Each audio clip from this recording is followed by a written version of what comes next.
Nós vamos conversar com o advogado, um dos fundadores do Partido dos Trabalhadores, ex-deputado estadual e federal pelo PT e ex-ministro da Casa Civil no governo Lula, José Dirceu. Bom dia, Dirceu. Bom dia, bom dia. Tudo bem, mestre? Tudo certo.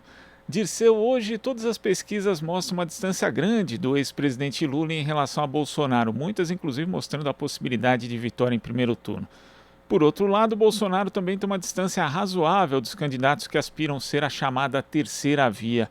A gente sabe que eleições acontecem fatos fora do escopo da política propriamente dita, né? Tivemos a facada em 2018, também um acidente aéreo em 2014, mas caso tudo se dê em um cenário razoavelmente normal, é possível dizer que é uma consolidação da disputa em torno de Lula e Bolsonaro para 2022?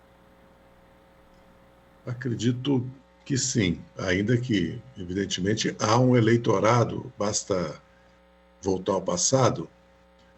O Lula, o Covas e o Brizola obtiveram 45% de voto em 1989. Em 18, o Haddad, o Ciro e o Boulos se aproximaram dos 45%. Então, nós temos no Brasil um bloco político-social que ficou mais pobre, mais nordestino, mais jovem ou mais velho, dependendo da região do país, mas que é consistente. São dois projetos, duas orientações, dois caminhos para o país. Esse caminho que começou com o golpe, com a Lava Jato, com o processo sumário de exceção em política, levou o Lula a um processo, uma condenação à prisão, hoje anulada e o juiz declarado suspeito, está colhendo os frutos do desastre. Não é só o desastre do Bolsonaro, é também da ponte para o futuro do Temer, do PMDB, do PSDB, do DEM, que sustentaram e sustentam essa política. Mas não só nós que somos oposição ao Bolsonaro. Há uma oposição de direita liberal, que, aliás, a Globo representa muito bem. É só assistir os jornais da Globo. Há uma outra oposição das classes médias conservadoras, não contra o modelo econômico, mas do obscurantismo, autoritarismo, fundamentalismo religioso, negacionismo. O Alckmin teve 4,5% de voto em 18, portanto ele perdeu, porque o Fernando Henrique ganhou duas no primeiro turno com o outro bloco. E o Serra, Alckmin, Serra e Aécio fizeram mais que 35% de voto. Agora, nada indica que eles têm... O problema deles não é base social eleitoral, é que eles não têm um programa, uma proposta, eles são um continuismo. Eles não têm uma liderança, porque o Dória, o Moro, Amoedo, agora o Dávila, o príncipe lá, Bragança, Orleans e Bragança, o Mandetta. Não, o Lula é uma liderança reconhecida mundialmente, como acabou de ser comprovado com a sua visita, e tem um legado, e tem um partido político, e tem uma base social eleitoral, e tem alianças sólidas. As esquerdas tendem a se unir. Então, eu vejo com mais condições de vencer a eleição o Lula, mas a eleição ainda não começou. E o governo tem instrumentos poderosos, não só nos meios de comunicação, nas redes, né, mas também no orçamento secreto, nas emendas impositivas, ou seja, no uso e abuso da máquina pública, dos recursos públicos, no uso e abuso das fake news, e tem base social conservadora, não só conservadora política, mas também que acabou por se encontrar com o Bolsonaro numa série de questões que ele explora, né, que ele usa, da religião, dos costumes. Não é só o Bolsonaro, há um bolsonarismo, há um conservadorismo mundial e há um conservadorismo no Brasil, de extrema direita, inclusive. Mas não creem que vença as eleições. Bolsonaro não vence essas eleições. A questão é saber se ele irá para o segundo turno e será derrotado, ou se o ex-presidente Lula irá com outro candidato, que não me parece hoje assim, por enquanto, um candidato viável. Até porque a candidatura do Moro é uma candidatura que pode ser abraçada, até pelas forças políticas que hoje estão tentando lançar candidaturas, e até pela mídia, pela corporativa, pelo capital financeiro, pela Faria Lima, vamos dizer assim. Mas também não creio que ele vença o Lula no segundo turno. Acho que há aí muita propaganda, muita formação de opinião pública através também das notícias, da mídia. Eu acredito que é a situação econômica do país, o agravamento da desigualdade, inclusive de gênero e de raças, e o legado do Lula, porque nós não estamos fazendo campanha eleitoral hoje, certo? Desde 82, e essa luta começou na década de 70, e é uma continuidade de uma luta histórica no Brasil.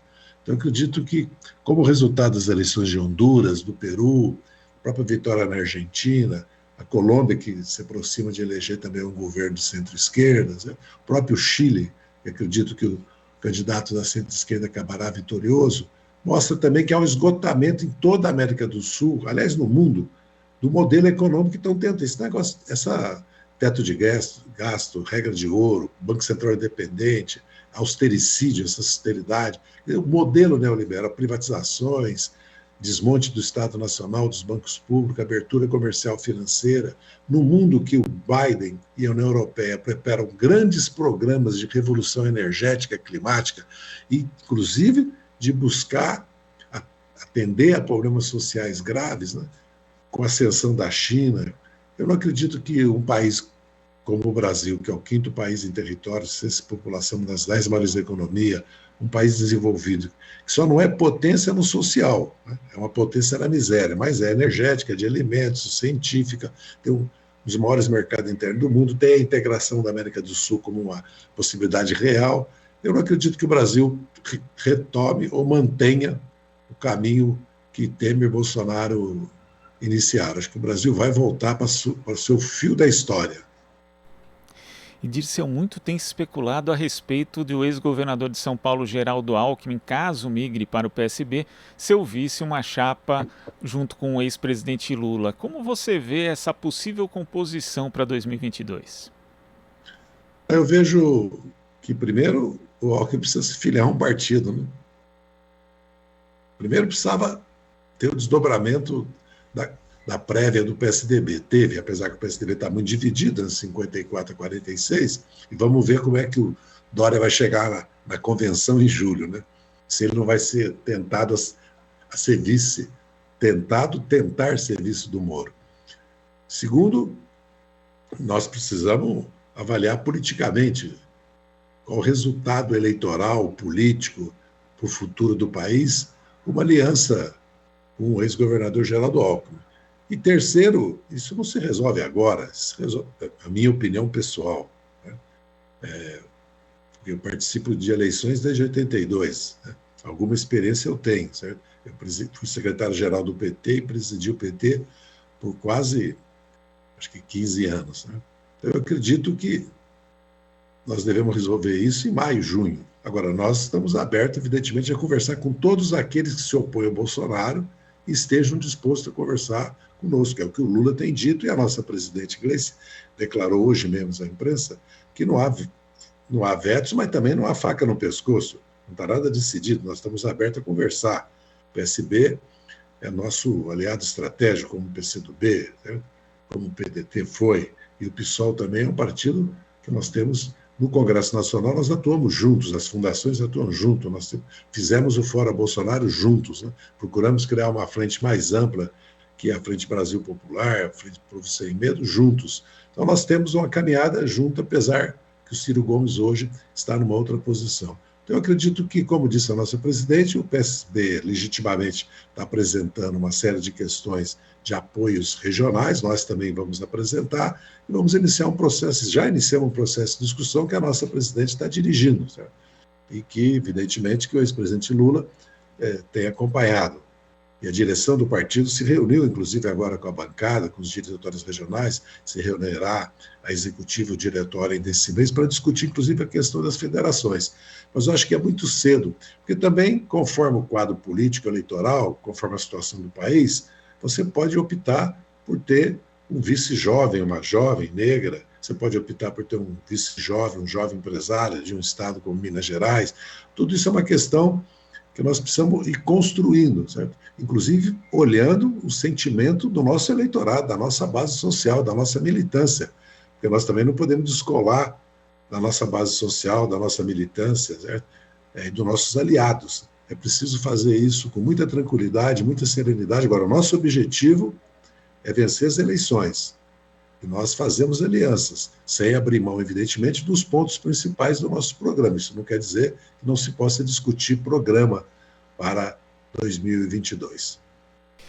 E o ex-presidente Lula também vem falando reiteradas vezes a respeito da necessidade da esquerda ter uma bancada maior, tanto na Câmara quanto no Senado. As últimas eleições tiveram, né, um perfil um pouco distinto. Em 2018 chegaram muitos parlamentares ligados à extrema-direita, muitos deles eleitos quase sem propaganda aparente, mas com o uso intensivo de disparos em massa no WhatsApp.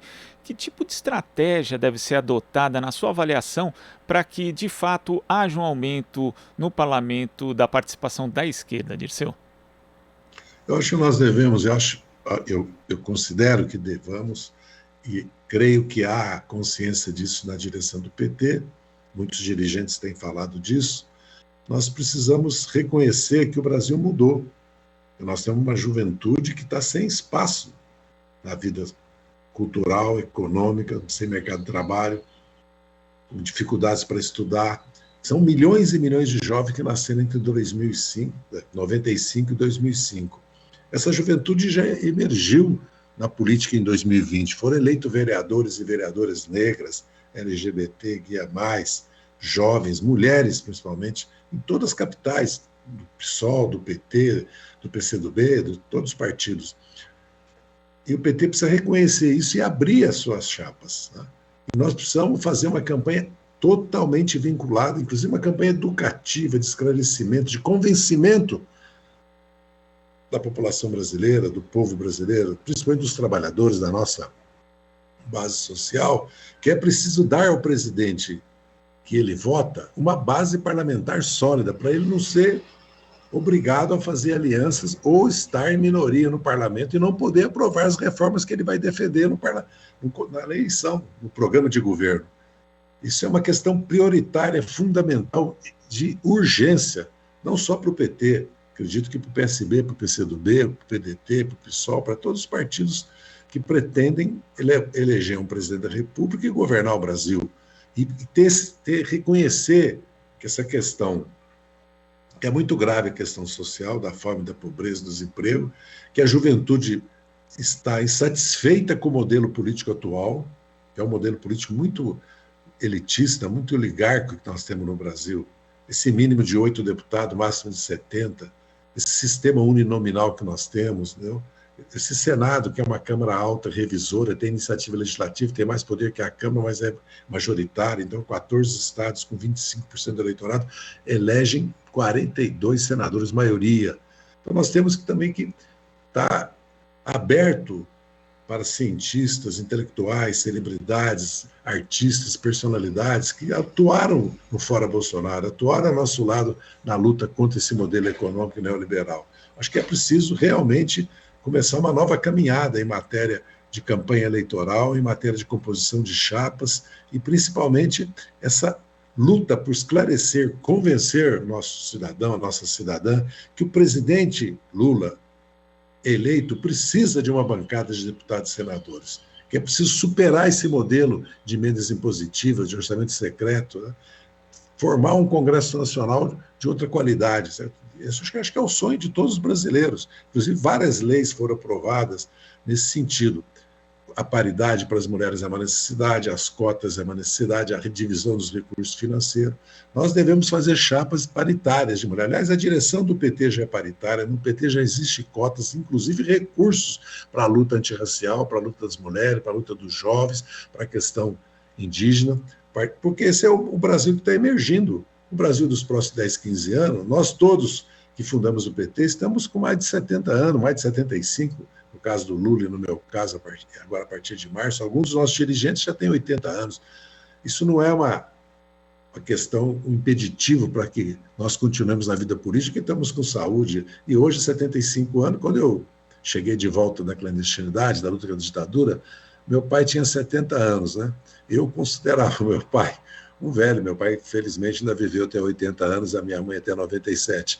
Mas hoje, eu estou com 75 anos e eu trabalho 12, 14 horas por dia. Acabei de visitar 10 estados agora, nesses últimos meses, né? Escrevo artigos, ontem mesmo passei a noite toda lá no Recanto das Emas, no lançamento do Memorial da Verdade, com a militância do PT lá de 3 regiões, do Riacho Fundo, do Recanto das Emas, Estamos ativos, mas essa é a minha visão. É preciso abrir os partidos para o do novo. E é preciso lutar para que o nosso povo entenda que o presidente precisa de deputados e senadores alinhados com as políticas que ele vai defender e que o eleitor votou nesse programa. O eleitor está votando no Lula pelo que o Lula fez, pelo que nós representamos. Não é só um voto de protesto anti-Bolsonaro. E quem está polarizado hoje é a maioria do Brasil, mais de 70%, contra o Bolsonaro. Dirceu, e falando justamente nessa questão de se abrir para o novo, né? Ontem o ex-presidente Lula concedeu uma entrevista ao podcast Podpah, um dos mais populares do Brasil, e pelo menos até agora há pouco, aqui verificando no YouTube, já tinha essa entrevista 3.300.000 visualizações, o que é muito mais, inclusive, que boa parte dos programas de TV aberta no Brasil hoje. Você acha que esse novo ambiente comunicacional é algo que a esquerda pode apostar como uma forma de driblar uma histórica má vontade dos veículos da mídia tradicional? Não tenho dúvida nenhuma. Até escrevi um artigo sobre isso, porque teve uma mídia fake aí na viagem do Lula, né? A mídia pressionou legitimamente, nós também, para que se regulamentasse essa questão dos meios, uma lei anti-fake news, o Supremo tomou medidas, mas também é preciso lembrar que essa mídia corporativa, Globo à frente, vira e mexe censura, né? Censura e censura abertamente. Eu mesmo, desde que eu saí da Casa Civil e fui caçado pela Câmara, eu morri. Certo? Não existo. A ditadura me caçou a nacionalidade e me baniu do país. E a nossa grande mídia também fez o mesmo, certo? Mas nós continuamos. Eu sou totalmente favorável, acho que nós demoramos muito. Felizmente, agora todos os partidos acordaram para as redes. As redes são fundamentais. Não é uma questão financeira, questão tecnológica, é questão de prioridade, decisão política e competência. E nós somos capazes. Aliás, nós é que inovamos para o bem e para o mal a propaganda eleitoral no Brasil. Mesma coisa os territórios. Se nós não voltamos para os bairros, porque a metade dos trabalhadores brasileiros ou estão na informalidade, ou estão desalentados, ou estão desempregados, ou estão em trabalho intermitente. Produzem 20%, 30% do que poderiam estar produzindo. É uma tragédia. É uma tragédia, primeiro, humanitária, pela pobreza, pela miséria, pela queda da renda, pelos problemas todos que disso decorrem, mas também é uma tragédia porque estamos deixando de criar riqueza que precisa ser melhor distribuída, mas podia ser distribuída para os brasileiros. Então, eles vivem nos bairros. E nos bairros a juventude está criando cultura, está lutando. Nos bairros se luta por saneamento, por melhores transportes, pela habitação, se luta por melhores postos de saúde, hospitais, se luta por melhores salários, melhores condições de vida. Então nós temos que ir para os bairros. Porque se hoje nos bairros há um eleitorado conservador, é porque nós nos ausentamos também. Evidentemente que nós passamos 7 longos anos aí debaixo de uma repressão. Vamos lembrar que nós não podíamos sair às ruas e que a grande mídia corporativa era conivente e nunca protestou. Nós éramos agredidos, a nossa bandeira rasgada. Vamos lembrar disso, né? Nós fomos praticamente retirados à força das ruas, mas voltamos às ruas. Uma das grandes conquistas nossas democráticas no Brasil, e o Fora Bolsonaro foi muito importante, Lula livre, foi retomar as ruas, porque houve um período entre 2013, 14, 15, 16, 17, 18, que praticamente houve uma ação repressiva, uma guerra psicológica contra o petismo, contra o lulismo. E nós sofremos essa repressão. Isso também, o partido passou 7 anos, primeiro defendendo o mandato legítimo constitucional da presidente Dilma, depois defendendo o presidente Lula, que é inocente e já está provado que é inocente. E defendendo o nosso partido. Isso também nos prejudicou muito nesse trabalho que sempre fizemos. Nascemos dos bairros. Nós nascemos da luta contra a carestia na década de 70, da luta por creches, da luta por escolas melhores, por transporte melhor, pela habitação, a luta contra a ditadura, pelos direitos sociais dos trabalhadores, que foram consagrados na Constituição de 88, uma grande vitória da classe trabalhadora brasileira depois de 70 anos de luta, que começou lá em 17, com a primeira greve geral no Rio de Janeiro e a formação da primeira central sindical. Dirceu, a gente tem conversado, né, sempre conversou a respeito da Operação Lava Jato com muitos especialistas, juristas aqui no Jornal Brasil Atual, e muitos deles falaram aqui a respeito dessa operação como uma espécie de continuidade de ação de parte do nosso sistema de justiça que teria começado ou se aprofundado ali na Ação Penal 470, o chamado mensalão. Você também vê essa conexão, ao menos na forma de agir, entre os dois? Mais do que uma conexão, é uma continuidade que começa lá com a luta contra o mar de lama que passava embaixo do Palácio do Catete, que levou o Getúlio ao suicídio, que só não houve o golpe porque o povo saiu às ruas, isso se esconde na historiografia oficial brasileira, e ocupou as ruas do Brasil todo para plantear, chorar o seu líder, que era Getúlio Vargas, que fundou o Estado moderno brasileiro. E depois, o Jânio ia acabar com a corrupção. Todos se lembram, com a vassourinha, o Collor ia acabar com a corrupção, com a Cássio Marjará. E, por último, o Moro ia acabar com a corrupção, a Lava Jato. Vamos lembrar que a ditadura, o golpe de 64, foi contra a corrupção e a subversão, não o contrário. Eu estava presente na Praça da República no dia do golpe, contra o golpe, evidentemente. Certo? Eu era funcionário de um escritório e assisti os estudantes do Mackenzie, eu já sabia que lá eu estava quando eu vi que eram os estudantes do Mackenzie, apoiando um golpe que era contra a corrupção. Nunca houve tanta corrupção como na ditadura. E ninguém investigava, ninguém publicava, porque a repressão e a censura impediam. No nosso governo, não. No nosso governo sempre houve, não só nós equipamos, reestruturamos, modernizamos os instrumentos, como a Polícia Federal, a Receita, o COAF, o CGU, o Ministério Público, como aprovamos, inclusive, legislações, muitas delas equivocadas, que se transformaram em armas depois contra a democracia, contra o Estado de Direito, não contra nós só. O mensalão, certo? No meu caso, por exemplo, a minha condenação, é um escândalo. A minha cassação na Câmara foi política. Eu fui denunciado pelo Ministério Público, no caso do mensalão, que é a Ação Penal 470, nunca houve mensalão nenhum, certo? Antes de terminar a CPI dos Correios e antes do inquérito policial. Aquela história do Alibaba, os 40 ladrões, uma montagem política. E o Supremo decidiu sob pressão da grande mídia, pressão de uma opinião pública formada. E o objetivo era levar ao impeachment do Lula, desestabilizar o governo, porque, na verdade, o mensalão tirou o núcleo político do PT, da bancada do PT e do governo. Foi pouca coisa. Isso teve consequências. E é uma continuidade da Operação Lava Jato. Eu não discuto mais mérito processual, seja de cada caso, porque está evidente de tudo que a Vaza Jato mostrou, toda a relação com os Estados Unidos, que isso foi um instrumento político que acabou na eleição do Bolsonaro. Primeiro assumiu o Temer, a ponte para o futuro, e depois o Bolsonaro. E as consequências o Brasil está vivendo. E a principal delas foi o desmonte, a entrega do pré-sal e a privatização que está ocorrendo de fato dos bancos públicos, das estatais, que são dois poderosos instrumentos que países como a China e outros, até a Coreia, utilizaram para se desenvolver, para não dizer que eu estou falando só da China. Que um país como o Brasil, que tem uma indústria de base, de máquinas de equipamento, que já estava exportando tecnologia, capital e serviço, e vamos lembrar que a Lava Jato destruiu as empresas brasileiras que estavam conquistando mercados para o Brasil, que é o que faz qualquer país mudar de qualidade. Quem construiu as ferrovias, o telégrafo, os portos, os bancos, urbanizou as cidades no Brasil entre os séculos XIX e XX, foi os capitais ingleses que tinham interesse em tirar as matérias-primas e dominar o nosso mercado, o nosso crescimento. Depois vieram os americanos. Aliás, nós entramos na Segunda Guerra Mundial em troca da Companhia Siderúrgica Nacional e da Hidrelétrica do Vale de São Francisco, né, Paulo Afonso, aço e energia.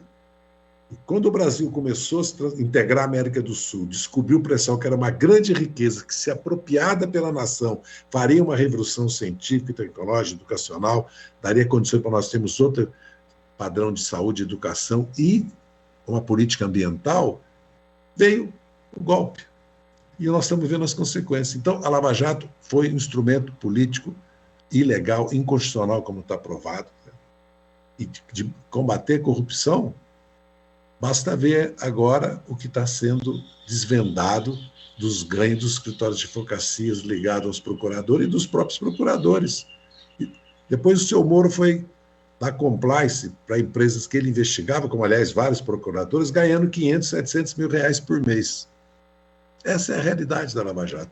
A Lava Jato tem que ser exposta assim. Porque se eu for discutir cada processo do Lula, cada processo meu, cada processo do Vacari, aliás, acabaram de anular o processo do Vacari e acabaram de remeter um meu também para a Justiça Eleitoral. Se nós for analisar cada processo, podemos analisar e mostrar, né, o que foi, mas não é esse caso.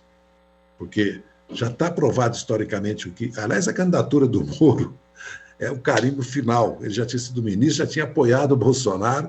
Quer dizer, um juiz que retira o principal competidor, que ia vencer as eleições para beneficiar outro e depois vira ministro da Justiça. E agora eles tiveram um contuberno, né? Uma coabitação, se desentenderam. Porque o Moro e o Dória têm dois grandes problemas. Foram bolsonaristas de 4 costados, são responsáveis por essa tragédia que nós vivemos. Dirceu, queria agradecer demais a sua participação aqui no Jornal Brasil Atual e já fica o convite para você retornar mais vezes. Muito obrigado. Estou sempre às ordens, peço desculpa que eu estou com um problema aqui hoje de reforma, então teve aí um contratempo no início aí de ficar um som de qualidade. Espero que tenha ficado, viu? Não, ficou um grande sim. Abraço, um bom dia. Um abraço e meus parabéns sempre a vocês pelo programa e pela audiência. Abraço.